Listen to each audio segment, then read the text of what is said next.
నాన్నగారు చాలా సౌమ్యులు. చాలా. మీరు ఫైర్ బ్రాండా? లేక మీరు కూడా సౌమ్యులా? అవసరం తగ్గట్టు. అవసరానికి తగ్గట్టు అవసరం ఉంటారు. తగ్గట్టు. ఎక్కడైతే ఫైర్ బ్రాండ్ ఉండాల్సి వస్తుందో అక్కడ ఉంటా. అనవసరమైన దాంట్లో పెద్ద ఇన్వాల్వ్ అయ్యి వరలడం అది నచ్చదు. ఈ నవరాత్రులు ఎలా చేసుకుంటారు మీరు స్పెసిఫిక్ గా? చిన్నప్పటి నుంచి మా అమ్మ బాగా పూజలు చేస్తుంది. సో ఆ 9 days మేము ఇంట్లో అంతా ఉపవాసం ఉండి అట్లా నవరాత్రులు చేసుకోవడం అన్నది నాకు చిన్నప్పటి నుంచి బాగా గుర్తుండిపోయిన విషయం. సో నేను 6th standard ఉన్నప్పటి నుంచి 9 days ఫాస్టింగ్ చేసి రాత్రి అందరం కలిసి కూర్చొని తినడము, అట్లా ఇంట్లో భజన అది పూజ చేయడం, హోమాలు చేయడము. సో మాకు దసరా ఇదే తెలంగాణలో చాలా పెద్ద పండగ. ఆ 9 రోజులు నవరాత్రి పూజలు కూడా చాలా విశేషమైనవి.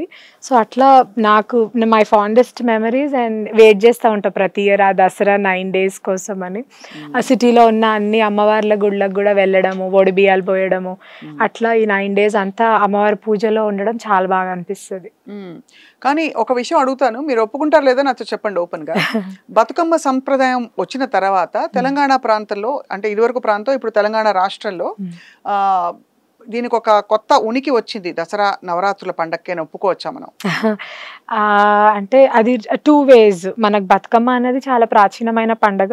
మేబీ తెలంగాణ ఉద్యమం టైంలో అది కొంచెం పొంచిపుచ్చుకోవడం కానీ, దాన్ని స్టేట్ ఫెస్టివల్గా మనం డిక్లేర్ చేసుకొని ముందుకు పోవడం కానీ, అది ఆ 9 రోజులు వివిధ రాజకీయ పార్టీలు ఇప్పుడు చేయడంతో కొంచెం గుర్తింపు రావడం వాస్తవమైనా కూడా, దేవి నవరాత్రులకు కూడా చాలా ప్రత్యేకమైన ఇది ఉంటుంది మన సంస్కృతిలో కానీ, మన ఇక్కడ ముఖ్యంగా తెలంగాణలో కానీ మాతను పెట్టడము, జాగరణ చేయడము, మన పూజలు చేసుకోవడం, అట్లే బతుకమ్మ 9 రోజులు చేసుకోవడం. నాకు చిన్నప్పటి నుంచి కూడా ఇది గుర్తు, ఇట్లాగే గుర్తు.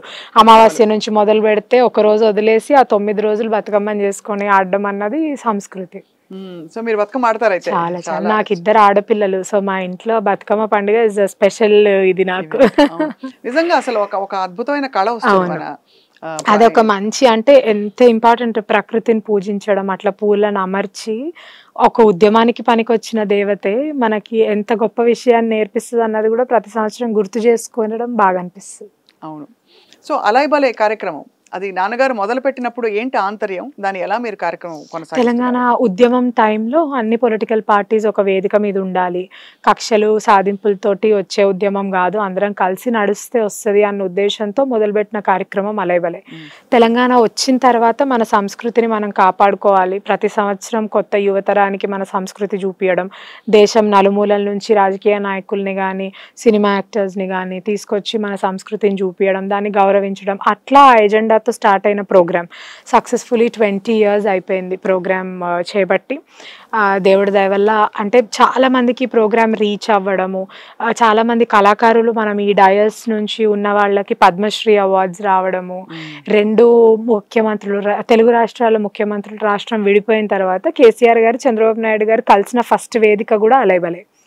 సో అట్లా దాని ఇంపార్టెన్స్ రోజు రోజుకి పెరగడము, ఆ ఉద్దేశం మట్టుకు అట్లే ఉంది. ఆ తెలంగాణ సంస్కృతిని చూపివ్వాలి అన్న ఉద్దేశం మట్టుకు అట్లే అలైవ్గా పెట్టి కార్యక్రమం చేస్తూ ఉంటాం.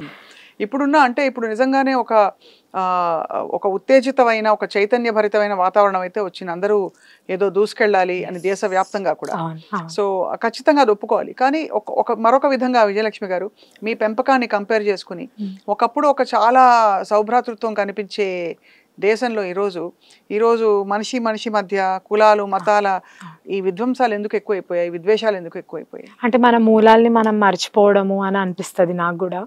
అంటే మనం ఎవ్రీబడి ఈజ్ రెస్పాన్సిబుల్ దీనికి మాత్రం. అంటే ఇప్పుడు నేను నా 2 కూతుర్ని పెట్టుకొని న్యూస్ ఛానల్ చూడాలంటే నాకు భయం వేస్తుంది.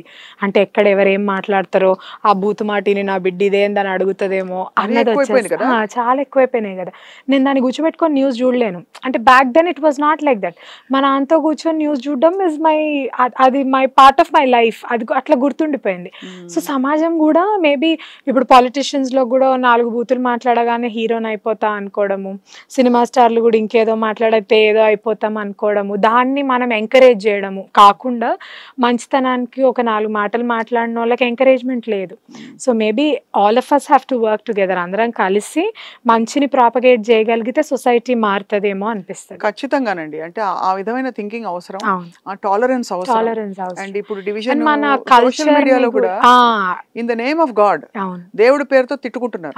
వీళ్ళు వాళ్ళని, వాళ్ళు వీళ్ళని, వాళ్ళ పురాణాలు తీసి వీళ్ళు తిడతారు, వీళ్ళ పురాణాలు తీసి వాళ్ళు తిడతారు. అది చూసి ఇంకో 10 మంది తిడతారు. మనలో మనకు కూడా సమైక్యత లేకపోవడము, అంటే టాలరెన్స్ లెవెల్స్ అన్నది ఇట్స్ బికమ్ 0. అది ఉండకూడదు అనే అనుకుంటా ఉంటాం. Maybe that's also it has to start ఇంటి నుంచి మొదలవ్వాలి. ఇంట్లో మనం పిల్లలకి నేర్పించుకునేది మన కల్చరల్ స్టోరీస్, మన mythological stories, every story has a beautiful moral at end of the day.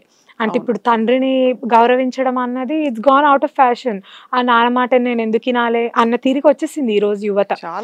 That has to change కదా. ఇప్పుడు అమ్మ ఇంట్లో కూర్చుంటుంది, అమ్మకేం తెలియదు, ఆ మెంటాలిటీ మారిపోవాలి. That is when women are actually celebrated. అప్పుడు అమ్మకి ఇచ్చే ఇంపార్టెన్స్ నుంచి మొదలవుతుంది వేర్ ఉమెన్ సెలబ్రేషన్ అన్నది. మీరు ఇంట్లో ఉన్న పనిచేసే వాళ్ళకి మర్యాద ఉండదు, అమ్మకి మర్యాద ఉండదు, నేను కన్న తల్లికి ఉండదు, భార్యకు ఉండదు. అక్కడ నుంచి బయటకు వచ్చి ఉమెన్స్ డే సెలబ్రేషన్స్ చేసుకున్నా, మాతను పూజించినా ఇంకా దానికి అర్థమే లేదు కదా. అవును, ఖచ్చితంగా మీరు కరెక్ట్గా చెప్పారు. సరే, అమ్మవారి తత్వం ఏం చెప్తోంది మనకని మీ అభిప్రాయం? ఎందుకంటే మీరు ఒక మహిళా శక్తిగా ఉన్నారు, రాష్ట్ర కార్యదర్శిగా ఉంటూ పబ్లిక్ లైఫ్లో ఉండే మహిళలు ఈరోజు చాలా విషయాలు తట్టుకోవాల్సి వస్తుంది. మాటలు పడాలి, కామెంట్లు పడాలి, సోషల్ మీడియా ట్రోలింగ్లు పడాలి, ఇష్టం వచ్చిన కాడికి ఇష్టం వచ్చినట్టు రాసుకుంటారు. ఎవ్వరూ వ్యవస్థ ఉండి కూడా మనం ఏం చేయలేకపోతున్నాం. చేతులు కట్టిన ఒక ట్రోలింగ్ కామెంట్ ఎవరో పెడతారండి, బూత్ కామెంట్లు పెడతారు. దాన్ని ఏం చేయాలి చెప్పండి? ఇగ్నోర్ చేయాలంటారా? లేదు, ఇగ్నోర్ చేయొద్దు. Definitely we have to fight back. ఏ తీరుగా అంటే ఆ చెప్పే వాళ్ళకు కూడా నెక్స్ట్ టైం ఇంకో మహిళను అనాలి అంటే భయపడేలాగా మనం డెఫినెట్గా ఆన్సర్ ఇవ్వాలి. ఎందుకంటే సొసైటీ అట్లా ఇగ్నోర్ చేస్తూ పోతా ఉంటే ఇంకో 100 వస్తాయని నేను అనుకుంటా. మీరు అన్నట్టు అమ్మవారి రూపమే అది కదా. అంటే అన్యాయాన్ని, దుర్మార్గాన్ని విష్ణుమూర్తిలాగా ఆమె ఇంకో రూపం చూపించకుండా తనంతలు తాను ముందుకొచ్చి కొట్లాడిన రూపమే అమ్మ రూపం, శక్తి రూపం. సో ఈరోజు మహిళలు కూడా మనం ఎవరో ఏదో రూపం తీసుకొని వస్తాము, మన వెనక నా సంస్థ మాట్లాడుతుంది, లేకపోతే నా తండ్రి మాట్లాడతాడు, సోషల్ మీడియాలో నేను ఇంకో ఛానల్తో మాట్లాడిస్తా అన్నది కాకుండా మనమే ఫస్ట్ మనమే ముందుకొచ్చి అది తప్పు అన్నప్పుడు మాట్లాడితేనే సమాజం మారుతుందని అనుకుంటాను. యాదేవి సర్వభూతేషు శక్తి రూపేణ సంస్థిత నమస్తస్యై నమస్తస్యై నమస్తస్యై నమో నమః.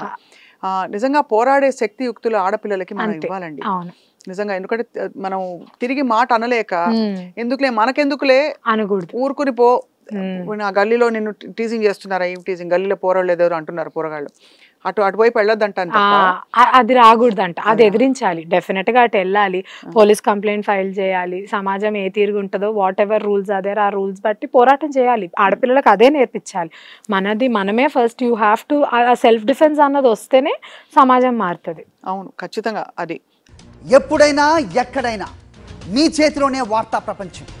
మీ మొబైల్లో, మీ కంప్యూటర్లో, మీ టీవీలో సాక్షి టీవీ డిజిటల్ ప్రసారాల కోసం లాగిన్ అవ్వండి www.youtube.com/sakshi tv. Subscribe Sakshi TV YouTube channel.